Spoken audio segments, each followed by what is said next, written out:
Вахид ибн Мунаббах деген табииндерден. Ошондон суралып, ла илаха иллаллах деген бейиштин ачкычы го дегенде ооба дейт.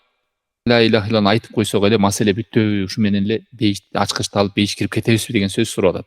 Албетте, бирок ачкычтын тиштери бар го дейт. Эгер тиштери жок боло турган болсо ачылбайт да дейт. Ошондой эле дейт.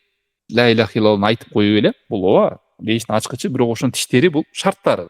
Ла илаха иллаллах, ла илаха иллаллах деп эле айтып койсо, маселе бүтүп калса, Меккенин мушриктери пайгамбар менен талашып тартышып согушпай эле, кел ey Мухаммад, сен өзүбүздөн чыгыпсың, сен мыкты болсоң биз да мыкты болобуз, айтып коеюнчу, маселе ушу ла илаха иллаллах деп айтып коймок эле да мушриктер. Алар түшүнгөн да, ла илаха иллаллах деген Аллахтан башка сыйынуу татыктуу зат жок. Анда биз буттардын баарын жоготот экенбиз. Тек гана Аллахка гана сыйынып турбайбызбы? Чынчыл болушубуз керек экен, ушул нерсеге байланышыбыз керек экен, билишибиз керек экен Аллах тааланды, сүйүшүбүз керек экен деп ошо шарттар белгилүү да ла илаханын. Иман келтиришибиз керек экен. Ошонун баарын билгенден кийин анан булар кой муну биз аткарбайбыз деп анан согушканда пайгамбар алейхиссалату вассаламдын дааватын кабыл кылбай. Бирок тилекке каршы бүгүнкү күндө көптөгөн адамдар кельмени жакшы шарттары менен түшүнбөйт. Ла илаха иллаллахны айтып койсо маселе бүттү деп ойлошот.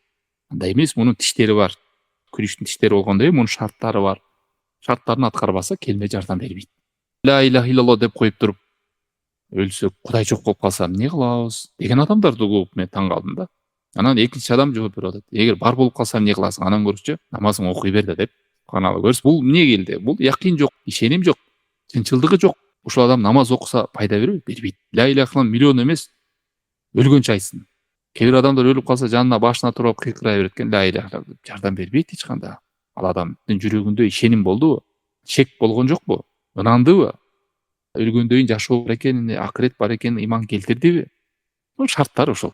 Кылган бул ибадатын Аллах үчүн кылдыбы ихлас менен? Бар шарттары дал келсе, анан барып ошондо ла илаха иллаллах жардам берет, пайда берет.